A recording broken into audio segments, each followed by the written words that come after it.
दोस्तों नमस्कार, कैसे हो आप सभी लोग। आशा करता हूँ कि आप सभी अच्छे हैं और आप सभी लोगों की तैयारी बहुत बढ़िया तरीके से चल रही होगी।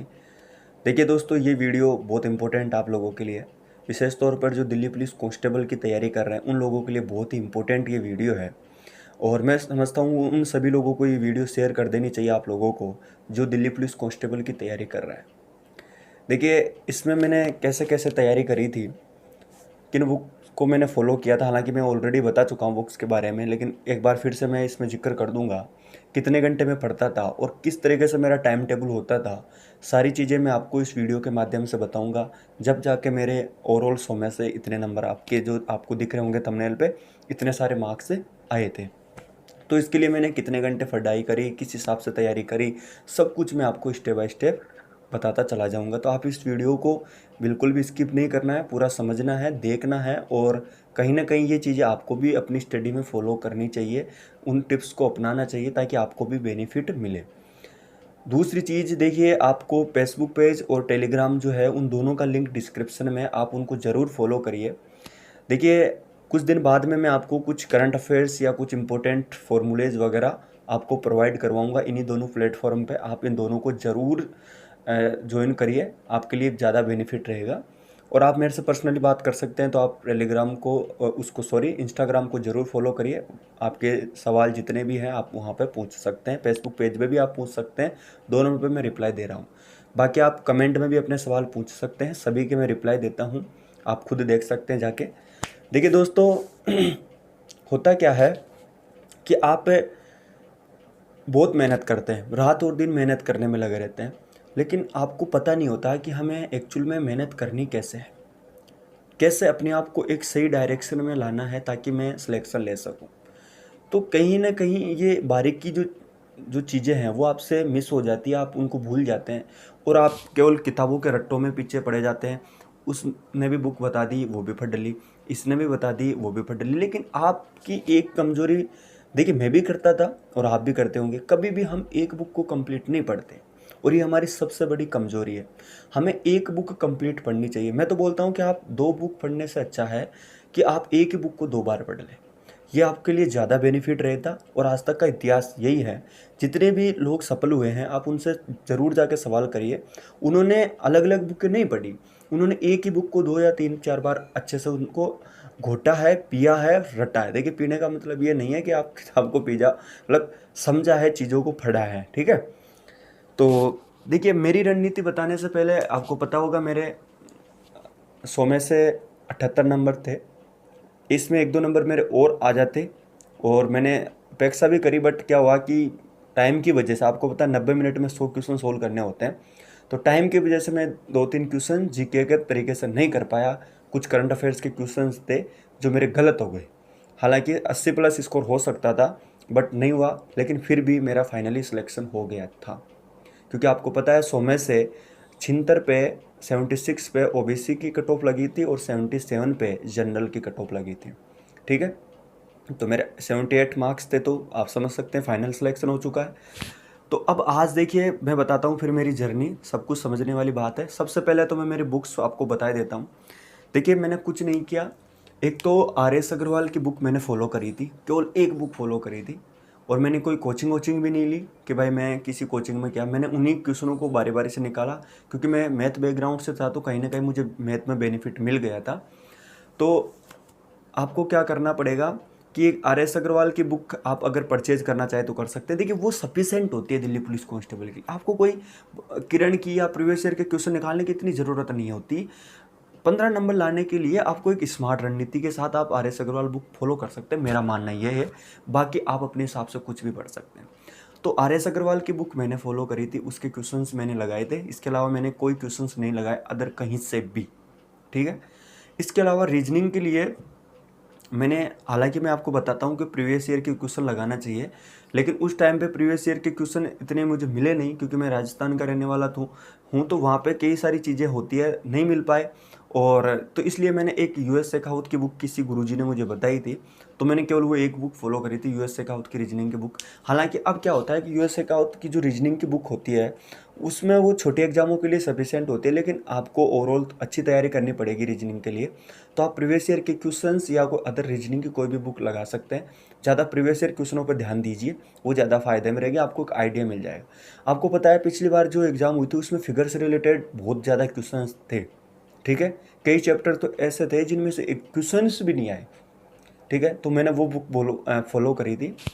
इसके अलावा जीके के अंदर मैंने लूसेंट बुक पढ़ी, ईमानदारी से बताता हूँ, लूसेंट के अलावा मैंने कुछ नहीं पढ़ी। मैंने उसी बुक को कम से कम 3-4 बार पढ़ दी होगी, ज़्यादा ही मानो आप। उसकी ये हालत कर दी थी मार्कर से मैं कि मैं समझ नहीं पा रहा हूँ कि उसमें रेड मतलब पीले, लाल, ब्लैक सारे कुछ उसमें मैंने इस हालत कर दी थी कि कुछ समझ नहीं पाया। अगर कोई दूसरा बंदा उसको पढ़ना शुरू करे तो वो उसको समझ नहीं आएगा। पेन से अब मेरी भाषा में उसके शॉर्ट नोट्स मैंने वहीं बना दिए, ठीक है। तो मैंने लूसेंट की बुक पर वो करी थी।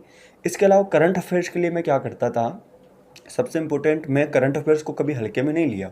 हालांकि सभी बोलते थे कि 5 या 6 क्वेश्चंस आएंगे करंट अफेयर्स के, लेकिन मैं जब से तैयारी करता था, मेरा इंटरेस्ट होता था करंट अफेयर्स में, तो मैं डेली पढ़ता था। तो मैं क्या करता, कई एजुकेशन ऐप होते हैं उनमें मैं 10-5 क्वेश्चन मॉक लगा लेता था, उनसे 10-5 क्वेश्चन करंट अफेयर्स के लगाता और डेली उनका मॉक भी दे लेता, ठीक है। वो अच्छा, कई सारे ऐप हैं जैसे आप कोई भी लगा सकते हैं। जैसे ऑनलाइन तैयारी पे मैं ज़्यादातर उसी को फॉलो किया था, तो मैंने उस पर कई सारे मॉक लगाए थे, ठीक। अब इसके अलावा फिर क्या होता था, मैं एक मंथली मैगजीन थी वो मैं लाता और उसको पढ़ता था, ठीक है। उसमें मैं करंट अफेयर्स लगाता। लेकिन आजकल तो इतनी मार्केट में अच्छी अच्छी बुक आती है, इतनी अच्छी अच्छी मैगजीनें आती हैं जो बहुत अच्छी है आप लोगों के लिए, आप उनको परचेज कर सकते हैं, ठीक है। मैं बता दूंगा उनके बारे में। लेकिन अभी क्या करना है आपको, एक बार अपनी लूसेंट बुक कवर करनी है प्रॉपर तरीके से। एक बार आपके आर एस अग्रवाल का, ये आर एस अग्रवाल मैथ की बुक खत्म हो जाए, एक बार आप रीजनिंग के जो पूरा सिलेबस है वो कंप्लीट कर लो, ठीक है। ये 4-5 चीज़ें मैंने फॉलो करी थी और मैं वीकली टेस्ट देता था, ये मेरी आदत थी। वीकली मैं टेस्ट देता था और मैं ऑनलाइन तैयारी पे ही वीकली टेस्ट देता था। उस टाइम पे उसके कुछ प्रैक्टिस सेट फ्री थे, तो वो मैंने ले लिए थे और उस पर मैंने मॉक टेस्ट लगाए ज़्यादातर ऑनलाइन तैयारी पे। आप कई बार पूछते हो सर आपने कौन सी साइट पे मॉक टेस्ट लगाए, तो मैं ऑनलाइन तैयारी पे ही ज़्यादातर अपने मॉक देता था, उससे मुझे पता चलता रिजल्ट का। लास्ट में फिर क्या हुआ, मैं कुछ केडी के भी लगाता, लेकिन केडी में क्या होता था कि उसमें जो जीके वाला पोर्शन था वो एसएससी वाला जीके का पोर्शन पुराने क्वेश्चन डाल देते और लूसेंट में वो क्वेश्चन मैच नहीं होते, तो वो गलत थी। केडी में इतना टफ जीके डाल दिया, बहुत टफ जीके डाल दिया, तो हो ही नहीं पा रहा था वो लोगों से, ठीक है। उस पर भी मैंने लगाया। तो जब मैं मॉक देता था तो मेरा अच्छा स्कोर था, मैं उसको एनालिसिस करता था कि कहाँ कौन सा टॉपिक मेरा मिस हुआ। ज़्यादातर मेरे से कैलकुलेशन में मिस्टेक हुई, तभी तो मैं आपको बताता हूँ कि आपको कैलकुलेशन पे ज़्यादा फोकस करना पड़ेगा, ठीक है। कैलकुलेशन जितनी ज़्यादा आप कर लोगे उतना ही ज़्यादा आपको बेनिफिट मिलेगा।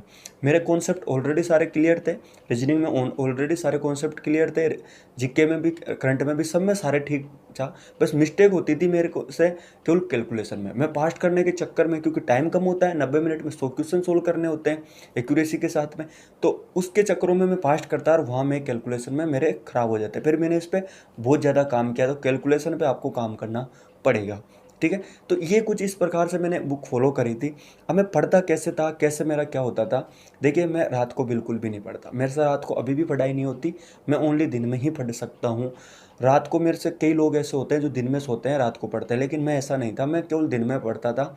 मैं दिन में सुबह जल्दी उठता था, 10-5 मिनट कपालभाति, 5-7 मिनट अनुलोम विलोम, और ये आपके माइंड के लिए इतने ज़रूरी हैं कि अगर आप 10 मिनट अनुलोम विलोम कर लो, सच बता रहा हूँ, 10 मिनट आप अनुलोम विलोम कर लो ऐसे,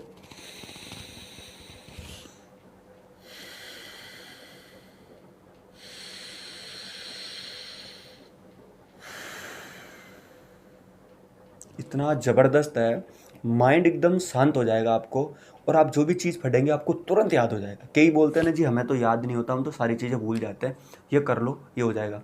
फिर मैं कपालभाति ये 2 चीज़ करता, थोड़ी रनिंग मार लेता और उठ के सुबह पढ़ना शुरू कर देता। ईमानदारी से बताता हूँ, सबसे ज़्यादा जो मैंने तैयारी फोकस दिया था वो जीके पे दिया था, क्योंकि इसके 50 क्वेश्चन आने थे और मैथ मेरी ठीक थी, रीजनिंग में कर ही लेता था, तो ज़्यादा मुझे जीके पे फोकस करने की ज़रूरत पड़ रही, तो मैंने सबसे ज़्यादा जीके पे ही फोकस किया था। और इस हिसाब से मैंने सबसे ज़्यादा फोकस जीके पे के साथ साथ रीजनिंग को भी दिया, क्योंकि दूसरे नंबर पे इसका पोर्शन आता है। तो मैं क्या करता था, सुबह स्टार्टिंग में जब मैं उठता 7 बजे में जब पढ़ाई शुरू करता, तो उस पीरियड के दौरान देखिए कई लोग 4 बजे भी, 5 बजे नहीं, मैं तो सुबह आराम से सूरज होने के बाद में ही पढ़ता और शाम तक कंटिन्यू पढ़ता, बीच में खाना खाता, इतना ही बस। आपको सही बताता हूँ, 2-2 दिन से तो मैं नहाता, यानी नहाने का काम करता 2 दिन से कि एक बार नहाना पड़ेगा जी। बिल्कुल इस पे भी मैं दिन का टाइम बिल्कुल ख़राब नहीं करता मैं, ठीक है। रात को प्रॉपर नींद लेता, दिन में पढ़ता। तो मैं सुबह 7 बजे से लेकर लगभग 10, साढ़े 10 या 11 बजे तक मैं जीके पढ़ता, उसी में मैं करंट अफेयर्स पढ़ता। फिर बाद में मैं 1-2 घंटा के लिए थोड़ा सा मतलब ऐसे इधर उधर टहलने में, खाना खाने में फ्री होता था। फिर मैं वापस मैथ के क्वेश्चंस लगाता। मैथ के क्वेश्चंस में कैसे लगाता था कि मैं क्या करता, RS अग्रवाल का जैसे मैंने नंबर सिस्टम पढ़ा, तो मैं मैथमेटिक्स से था, तो मैथ बैकग्राउंड ठीक होने की वजह से मैं डायरेक्ट क्वेश्चन को देखता, उसका सॉल्यूशन देखना। फिर मैं क्या करता, उन क्वेश्चनों का शॉर्ट बनाने लग गया। फिर मैं कुछ यूट्यूब पे वीडियो देख के उनके और शॉर्ट मेथड बना दिए, है ना। इस हिसाब से मैंने मैथ के अपने क्वेश्चन लगाता गया। कैसे, वापस बताता हूँ। क्वेश्चनों को देख लिया मैंने कि कौन सा क्वेश्चन है, उसका पीछे सॉल्यूशन देख लिया। सॉल्यूशन आपको पता कितना बड़ा है, बहुत सॉल्यूशन है। उस सॉल्यूशन से नहीं करता मैं, मेरे खुद के सॉल्यूशन से करता। तो फिर अगर कोई कॉन्सेप्ट मुझे समझ में नहीं आता, मैं उसको यूट्यूब पे देख लेता, ठीक है। उस हिसाब से मैंने उनको कवर किया, कुछ इंपॉर्टेंट पॉइंट है उनको अलग से बुक बना ली और उसमें मैंने नोट उनको करता चला गया। और इस हिसाब से मैंने एक बार पूरी सोल्व कर दिया RS अग्रवाल के। पूरे क्वेश्चन मैंने कभी सोल्व नहीं किए, एक चैप्टर से मुश्किल से 50 क्वेश्चंस लास्ट इतने ही सोल्व किया था, 50-60 क्वेश्चन, इससे ज़्यादा मैं सोल्व नहीं करता था, ठीक है। तो और ज़्यादातर वो जो SSC में क्वेश्चन पूछे गए, रेलवे में क्वेश्चन पूछे गए, उन्हीं को सोल्व करता मैं। जो क्वेश्चन नहीं पूछे गए थे उनको मैंने सोल्व नहीं किया उसमें से, ठीक है। इसी तरीके से मैं रीजनिंग में सोल्व किया, रीजनिंग में सारे कॉन्सेप्ट समझता गया, उनकी वीडियो देख लेता जो कॉन्सेप्ट समझ में नहीं आया, और इसी हिसाब से जो साइंस है और जो लूसेंट वाला पोर्शन है वो तो ऐसा रट्टाबाज थी, वो कभी मेरे को याद नहीं हो, बट मैंने उसको समझने की कोशिश करी। जब 4 ऑप्शनों में से 3 ऑप्शन की बात आती तो मैं उनको आराम से एलिमिनेट कर देता और सही आंसर पे पहुंच जाता। इसी तरीके से मैंने 3-4 बार लूसेंट को पढ़ दी। इस तरीके से मैं सिलेबस कवर किया और वीकली में टेस्ट देता था, और इस हिसाब से मेरा अच्छा रिजल्ट रहा। और लास्ट में जब मेरा पेपर हुआ तो मेरे अच्छे मार्क्स आए। और हालांकि 1-2 क्वेश्चन और 1-2 नंबर और बढ़ सकते थे, बट कारणवश नहीं हो पाया। कई बार हम होपलेस भी हो जाते हैं एग्ज़ाम में, तो वो नहीं होना। वो भी आप आदत बनाओ अनुलोम विलोम करने की, आपकी आदत ऐसा नहीं हो पाएगी। वीकली टेस्ट दोगे, इससे फ़ायदा मिलेगा आपको। या मंथली टेस्ट दे सकते हो, अभी आपको वीकली या मंथली टेस्ट देने की कोई ज़रूरत नहीं है। एक बार सिलेबस कंप्लीट करो, उसके बाद में देना, ठीक है। फिर जैसे जैसे आप एनालिसिस करोगे ना, तो आपको पता चल जाएगा कौन से टॉपिक वीक है, कौन से कॉन्सेप्ट मेरे वीक हैं, कहाँ रीजनिंग वीक हो रही है, कहाँ मैथ वीक हो रही है। इस हिसाब से करोगे तो आराम से डेफिनेट आपको बहुत अच्छा रिजल्ट मिलेगा। और उम्मीद करता हूँ कि आपका रिजल्ट बहुत अच्छा चला जाएगा अगर आप इन चीज़ों को तरीके से अप्लाई करते हैं तो। देखिए, ये ज़रूरी नहीं है कि रात हर दिन पढ़ते रहो, केवल दिन में पढ़ो, रात को प्रॉपर नींद लो। अगर आप दिन में नहीं पढ़ पाते तो रात को पढ़ो, दिन में सो, लेकिन एक बार तरीके से 7-8 घंटा जो है मैं आराम से निकालता। देखिए 7-8 घंटा आप लगा लीजिए, 4 घंटा मैं इसको पढ़ता, 2 घंटा मैं इसको मैथ को पढ़ता, 1-1.5 घंटा मैं इसको आपके जो रीजनिंग है, क्योंकि इतना ही होता है, 3 सब्जेक्ट होते हैं मोस्टली इसमें। और अब की बार इसमें कंप्यूटर और जुड़ गया, तो आपको कंप्यूटर पर भी अलग से 2-2.5 घंटे देने पड़ेंगे। क्यों? क्योंकि रीजनिंग जो कंप्यूटर एक बार 2-2.5 घंटे देके सिलेबस कंप्लीट कर लोगे, फिर रिवीजन में आप आधा पौन घंटे में इसका करते चले जाओगे। तो कहीं ना कहीं अब की बार आपको 10-11 घंटे पढ़ाई करने की ज़रूरत है। एज भी बढ़ा दी गई है, वैकेंसी भी काफ़ी टाइम बाद में आएगी, तो आप समझ सकते हैं कि कितना कंपटीशन हो सकता है।